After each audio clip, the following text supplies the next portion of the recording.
What's up, guys? It's that time again, another episode of Modern Meta Breakdown. So, it's been a little bit since we've done some episodes. There's been some GPs, there's been a lot of opens, and a lot of stuff happening in the modern scene, and we've started to come to terms with the fact that Jace is good, Bloodbraid's good, but they're not broken, right? We're still seeing a variety of decks hanging out in the top 8, and it's not just the same decks over and over and over again. So this is awesome to see that Modern is, flourishing and in a good position at this point. Who knows, though, in a couple months, things always like to shift and change. So, the cards have been unbanned for a little bit. We've seen some different decks, and we're starting to see some decks come back that weren't really around for a little bit. Like, this is a deck that, when you think about Modern and decks that have been in the scene forever, like you can think about, oh, right, there's those Jund-based decks. Sometimes they do better. Tron, okay, sometimes they do better, sometimes they do worse. This is another one, Affinity, right? It's always been around. Sometimes it does better, sometimes it does worse. A lot of it is dependent upon what the meta is and how the sideboards are shaped up to be, right? If you have a lot more artifact hate in your board, Affinity's not going to do as well. It's really a deck designed to do really well game 1, get in there, get that win, and then it's got to play that sort of catch up in game 2 and 3 post board state where you have a lot more removal against it, and it's got to try to pick up the wins there. So it's a really unique deck and takes a lot of strategy to be able to pilot it.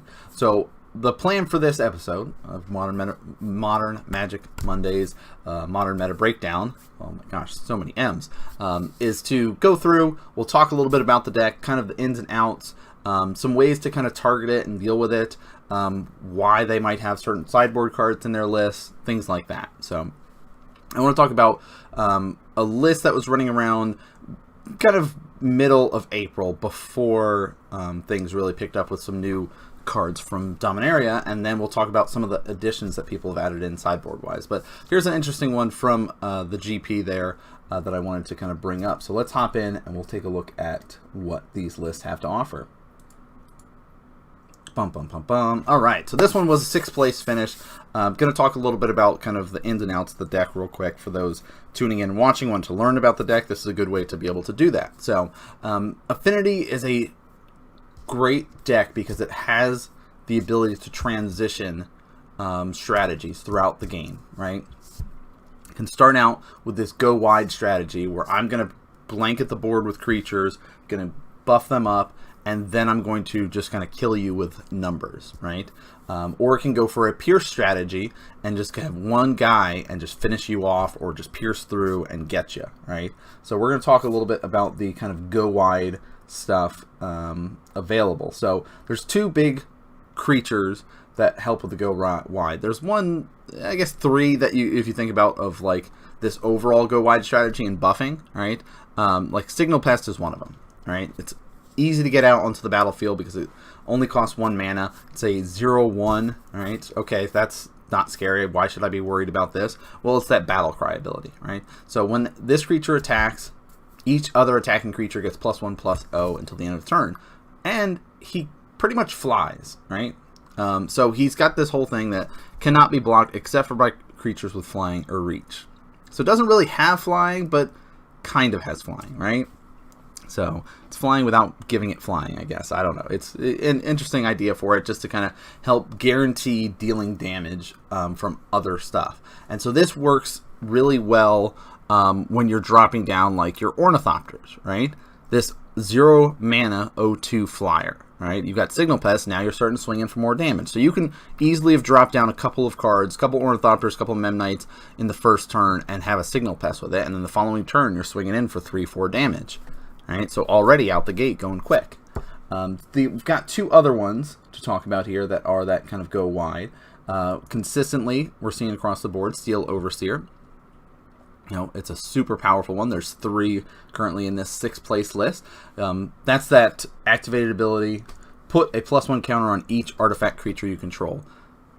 Every creature in this list is artifact. Easy to get this thing online, get it going, pumping up your team, right? It's basically a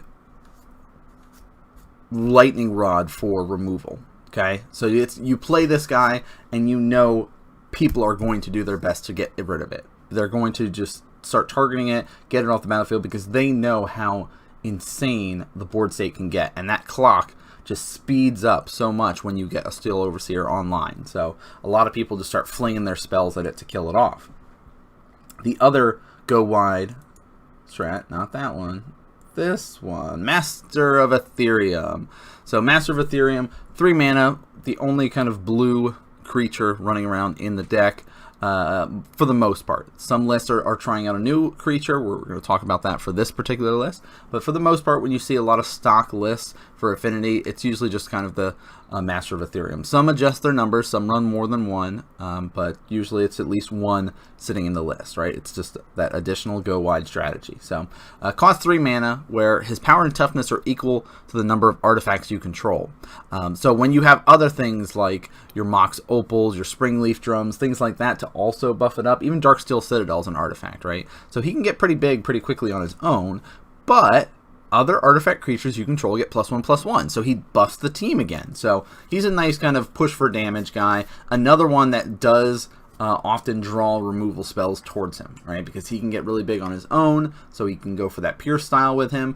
He also just makes that go wide strategy work well, so he kind of hangs out in that regard. So we've got our go wide strategies, and then we have like 2 creatures that really push for this pure style. Now, before we get to those enablers of the pure strategy, do want to talk about some of the other creatures. Like we talked about Memnite, right? 0 mana for 1/1 seems pretty good. Only 2 in this list. He's all right, right? You don't need that many. It's not that great, right? Ornithopter, 0/2 for 0. The benefit to running more Ornithopters than Memnite is the fact that it flies, right? So when you are buffing it with Master, with Steel Overseer, with Signal Pest, you can be able to evade over top of, fly over top of everything and just get that damage in. The other one is this Vault Scourge. Oftentimes people will try to use him to go for that pure strategy and buff him up somehow because the lifelink is important, right? He is pretty much a 1 mana cost creature because of that Phyrexian, right? So I don't think you really ever see people pay the black mana for it. You know, it does happen from time to time depending on life totals and crazy things like that, but for the most part, you're going to sit here and just pay the 2 life. It's 1/1 lifelink, does have flying, so if you're able to go wide with it, hey, you're gaining some life back, kind of mitigate things out. It really is the linchpin to help you against burn, right? That lifelink is very important. So let's talk a little bit about how you're going to be piercing them. So I already did a quick glimpse. We saw it at the beginning. We also saw me clicking at it earlier. But Arcbound Ravager is one of those shenanigan creatures that can cause some issues when you're going to try to kill something. They say, well, I'll just sack it to Arcbound Ravager, make Arcbound bigger, and then eventually I can sack Arcbound to another creature and just kill you. So it costs 2 mana for a 0/0, and you sack an artifact and you put a +1/+1 counter on Arcbound Ravager. Now, Arcbound enters with 1 counter on it already because he's got that modular 1. So whenever Arcbound dies, you get to put its +1/+1 counters on target artifact creature. So whichever one you want, you get to assign. And this works really well with the man lands that the deck has available, which we'll highlight in a little bit. So they start blowing stuff up, killing things, you can just sack things off and just transfer the potential damage onto something else, right? You could also kill somebody outright if things go a little bit haywire during combat and people are not paying as much attention, maybe the way that they're flinging their removal, maybe they tap themselves out the wrong way, and you can just sack your board and just kill somebody, right? That pure strategy is quite effective. All right, so one other that we're seeing a lot more, there's 3 in this list, and you know that is kind of where it's at. But previously it's been less. You know, some people have run 2, you know, but 3 is kind of where we're at right now in the meta. X-Champion is just, you know, 3 mana 2/2, doesn't seem too scary, right? No, seems fine until you read that Metalcraft, right? So with the Metalcraft here, X-Champion has protection from all colors as long as you control 3 or more artifacts. So he's unblockable, right? Cannot be targeted by any of your colored spells. So better hope that you're running Eldrazi or Affinity against this S-Champion, and otherwise you're going to be taking guaranteed 2 damage. Now, if there's an Arcbound Ravager, if there's a Master, if there's a Steel Overseer, you're going to be taking even more damage. Plus, we've got that major Pierce artifact sitting under that Spells tab over there on the right-hand side, which is this Cranial Plating here. So equipped creature gets +1/+0 for each artifact you control. Remember we talked about all those 0 cost you're dropping down, Memnites, Ornithopters, even the Signal Pest that cost 1. It's easy to get this up really big, right? Because you've got Springleaf Drums for mana, you've got your Mox Opals for mana, Welding Jars like that protection. This is one of those flex spots you don't have to run 2. A lot of people like it. Some people do 1 in their main board. They have extras in the sideboard, but it's really good because you get to sack it and regenerate your targeted artifact, right? So if they're targeting your Steel Overseer, just say, nah, that's right. I'll save that. Thanks, though. And then we've got that burst damage available with the Galvanic Blast, right? So, oh, it's 1 red, deal 2 damage to target creature or player, unless you have that Metalcraft, right? So if you have those 3 or more artifacts, you can deal 4 damage to target creature or player. And it's just that perfect amount to just finish somebody off, right? So that's kind of how we can go for the Pierce, right? We can rely on Cranial Plating, we can rely on our Arcbound, our S Champion, the Vault Scourges, and then the Galv Blast to kind of finish somebody off. So that works out really nicely. Now, this list in particular was playing a very interesting card main board that we're going to talk about that we've seen float around in like Lantern Control, stuff like that, but it's the Glint Nest Crane, right? So this is just a 1/3 flyer for 2 mana, colorless and a blue. But the main reason people run it is because of that ability to start to come back, right? Ability to find what we might need, right? So when Glint Nest Crane enters the battlefield, look at the top 4 cards of your library. You can reveal an artifact card from among them and put it into your hand. Put the rest in the bottom of your library in any order. So hey, let's just cycle through those lands I don't need, right? Let's cycle through all this stuff till I can get a threat out. Alright, so there's our reason why they might run that. Now, talking about the lands real quick. Darksteel, hey, it's an indestructible land, so they can't Ghost Quarter, it can't get rid of your mana that way. Plus, it's an artifact land, so it kind of works towards those metal crafts that we need to turn on, right? Single islands in here. Sometimes you'll see people run like a single mountain depending on how their board's set up, but island, again, is like the stock list style. Is you need that for Master of Ethereum, especially with this list that's running the Glint Nest Crane. Having that island makes sense, right? Spire of Industry is now the new thing over Glimmer Void because, hey, Glimmer Void, if I lose my board, I lose my lands too. So we don't want that. So this taps for a colorless, which most of the cards in here are colorless, but you can pay 1 life and add 1 mana of any color to your mana pool. Activate this ability only if you control an artifact. Otherwise, it just taps for mana. So seems pretty good, right? People like that. And then our man lands. Blink Moth, good old Blinky here. Taps for 1 colorless, just like pretty much every other land we've got. But you can pay 1, and Blink Moth Nexus becomes a 1/1 Blink Moth artifact creature with flying until the end of turn. It's still a land. You can also pay 1 and tap Blink Moth to give target Blink Moth creature +1/+1. You can also buff up the Ink Moths and stuff, right? So there's fun stuff with that. So the other thing too is you could tap it for a mana and activate it as a creature to increase your damage for Cranial Plating, right? You can tap it to activate itself to sack it to Arcbound, right? There's different things that people can do that you might not have thought about when you're sitting down against the deck. So you have to keep in mind that if they are keeping their man lands untapped, there's a good chance that maybe they're just waiting to activate that Steel Overseer and activate that to just make it bigger, right? So you have to be careful about that. The other one is the Pierce ability of Ink Moth. Hey, things aren't going so well, I'm just going to deal 10 damage to you with this Ink Moth Nexus and kill you that way because Ink Moth does have Infect. So, same kind of deal, taps for 1, pay 1 mana, Ink Moth Nexus becomes a 1/1 Blink Moth, artifact, creature with flying, and Infect until the end of turn, still land. So there is that aspect to kind of pierce them out. So, talking sideboard stuff real quick before we hop into the other list, because the other list has a more interesting sideboard. I did want to highlight this list first because of the fact that it had the Glint Nest Crane. So you can see a lot of one-ofs, and that's kind of consistent with a lot of these types of lists, right? So Grafdigger's Cage, right? Relic. So Graph Diggers, again, it's like Coco strategies, graveyard strategies, works out really well. Relic, great against graveyard strategies. Hey, you're running into Storm, you're running into Control, things like that. I can run Relic. Torpor Orb's cool. Don't always see it as much. Oh, okay. You don't want to show up. Oh, fine. Don't show up then. Etch Champion, again, 3-in-1. Just the extra ability to stick around is important. There's a lot of colored creatures running around, especially with the Jund and everything like that. Another Master. Let's go wide again. Makes sense.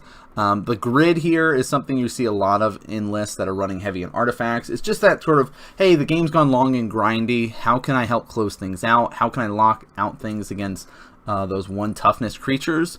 You know, that's a good way to do it because you can tap 2 untapped artifacts, and this deals 1 damage to target creature or player. Right, so there's 2 of those hanging out there. 2 Ancient Grudge, artifact removal. The flashback's not that hard because you have Spire of Industry, you have Mox Opals, you have Springleaf Drums. Easy, right?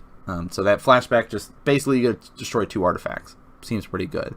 Ceremonious Rejection, counter target colorless spell, mirror matchup, Eldrazi, Tron, all that sort of stuff. Let's just get rid of it, right? Dispatch is in here. Doesn't want to show us the card apparently. Spell Pierce, yeah, it's just more counterable stuff. It makes sense. Like the more counter spells you have to kind of help you out is nice. And then we've got our Wear and Tear again, more removal.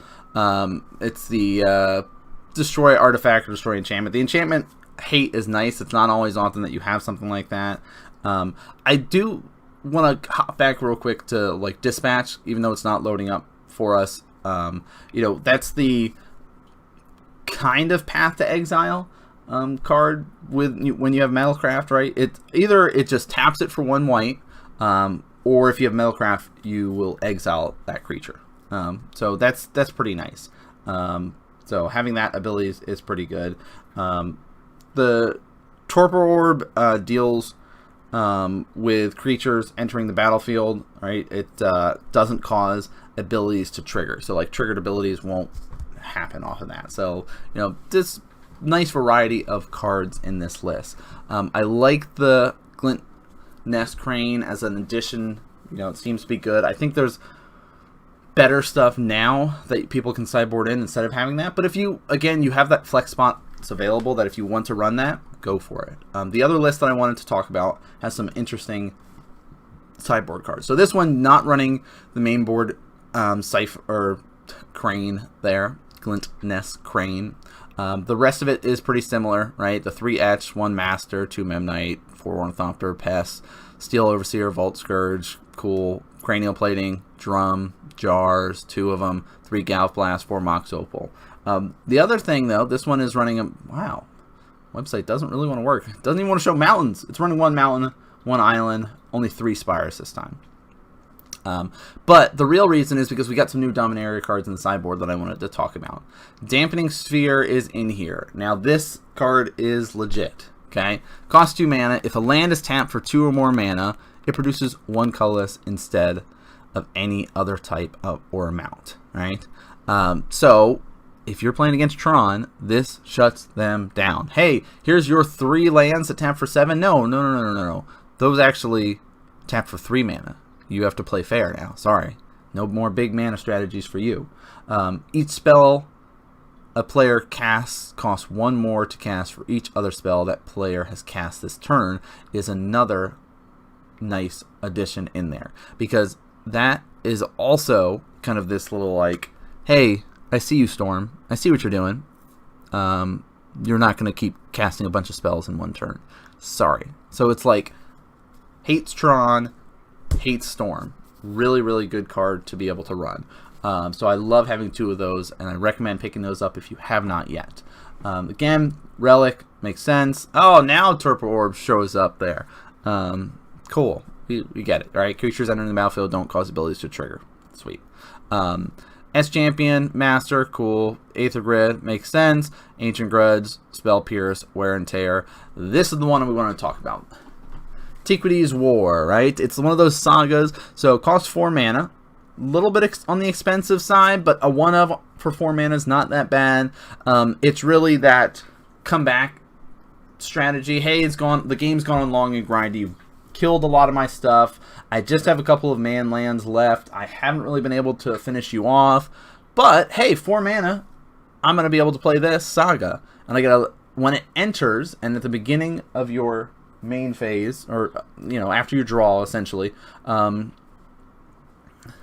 you get to put a lore counter on. After 3, you sack it, right? So the first time you play it, following turn after that, the first 2 abilities will go off, where you look at the top 5 cards of your library, you can reveal an artifact card from among them, and put it into your hand. Put the rest on the bottom of your library in a random order. So just like Arcane, but it's got more staying powers than just a one-time, right? You guarantee you get to do that twice. And then, after that, on the 3rd turn, artifacts you control become artifact creatures with base power and toughness 5/5 until the end of turn. So if you have not finished them off by the 3rd turn, hey, now all those lands that you could potentially have, those are all going to become a bunch of 5/5s, right? Those Springleaf Drones that have just been sitting around doing nothing, those are 5/5. So now you can go wide again and try to finish somebody off. This card is here to stay sideboard-wise for Affinity. It's a great card. You're going to be seeing it.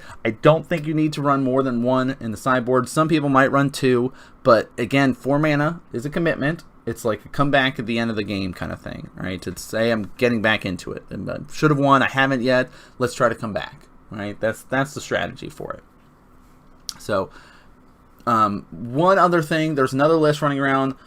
If you guys watched the Pro Tour a while ago, you have seen people add in these 2 particular cards as well in the sideboard. One of them I'm a big fan of, which is Bitter Blossom. The other one is Hazoret. These additions are really cool, right? I like these additions that people are trying. I like that flexibility that the sideboards entail. So keep your eye out if you're seeing players that are running mountains in their lists. For Affinity, there's a chance that they are running stuff like Hazoret in their board. But if you're playing Tron and stuff like that, you have to be aware that these dampening spheres are running around. If you're playing Storm, be aware these dampening spheres are running around, okay? Other thing, Antiques War, it's an enchantment, so you can destroy it that way. Otherwise, you just have to wait 3 turns for it to go off, and you better have killed them by then. So that's kind of our breakdown of Affinity. So I hope you guys have been liking the discussion about the list. Really, we've talked about ways to beat the list before. If you're running artifact stuff like Ancient Grudges, Kolgan's Commands, things like that are really nice. But the single targeted stuff helps. But again, we talked about the pure strategy that can go for. You have to be careful about it. Really, when people are not running Stony Silence, which is that activated abilities of artifacts can't be activated, Affinity does so much better. And so that's kind of where we're at. That's another reason why we saw the Ironworks combo win a GPs, because people aren't really running an anti-artifact card like that. They're more single-targeted stuff. So because that's the case, Affinity seems great right now. It's a nice, fast, consistent deck. And again, it does better when there's less hate for it, and right now there just happens to be less hate, and part of that is because the meta is so wide open, we have such a variety of decks, it's hard to say, I need to consistently have 2 to 3 stuff on my board for artifacts, and a lot of people can say, okay, I can have 1 to 2, right, because I need these to deal with every other thing, and you can go to a tournament and show up, and there's going to have 8 rounds and play a different deck almost every 8 rounds, right? There's so many different decks in Modern right now. So that's kind of the breakdown for Affinity. I hope you guys liked it. A little bit quicker about ways to hate it out, because it's artifacts. Everyone knows how to get rid of artifacts for the most part. It's a tough deck to play against. There is a lot of math you'll see a lot of players do when they're sitting here and counting up, okay, if I buff this up, cool, that gives everybody this much, can I kill him this turn? And as you play it a little bit more, you'll start to figure out the quicker lines to be able to do that and smooth line your play a little bit. So really cool and tough deck. Mirror matchups, really difficult to play, so just be aware of that if you do end up going for that route. But that's going to do it for this episode. If you like the content, please hit the follow, subscribe. I am starting to do some more streaming over on my Twitch channel. We've also got Modern content over on Twitch at Modern Magic Mondays. every Monday, 6:30 p.m. Eastern, for you guys to be able to watch. But my channel is going to be streaming up Hearthstone, StarCraft, just all kinds of different content. Been playing other games as well, like Sea of Thieves, and just, you know, having fun playing games when I can. So hit the follows, hit the subscribes. Hopefully I'll be seeing some of you guys coming up at regionals, which is coming up soon. So, you know, let me know what kind of decks you guys are opting to play for regionals. But that's going to do it for us here today, guys. Thanks so much for tuning in, and I'll see you guys next game.